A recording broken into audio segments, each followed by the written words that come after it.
Dako ang pasalamat sa mga katawhan nga nakapahimulo sa baratong bugas nga tag 30 pesos ang kilo. Niadto miaging adlaw human sa launching sa baratong bugas para sa Misamis-non, mipila ang mga katawhan nga apil sa upat ka clustered barangay, ang Kinuman Norte, Kinuman Sur, Cogon ug Barangay Gala.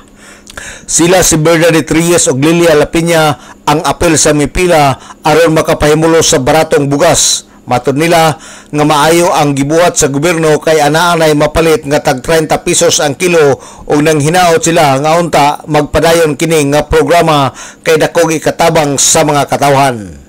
Pila ka kilo mo? 25 kilos. 25 kilos? Oh. Sabi mo tanawan ni Mayo ning gibaligya sa gobyerno?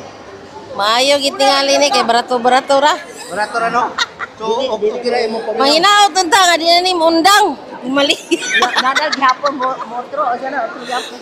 Na paghapon na kay barato-barato ra. Maayo gyud. Kay barato ra. Oh, maayo nga asinso. Morning. Asinso. Sinso. Makatabang gyud. O magkatawa.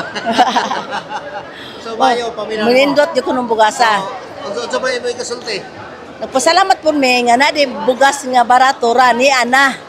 Si Bernadette Reyes ug Lilia Lapinya nagpasalamat usab sila ni Misamis Occidental Governor Henry Waminal nga mihimo og ingon niining nga programa kay dakog ikatabang sa mga kabos. Kay nung duman nga ang tag 30 pesos nga kilo sa bugas para sa tanan apan priority ang mga marginalized nga katawan.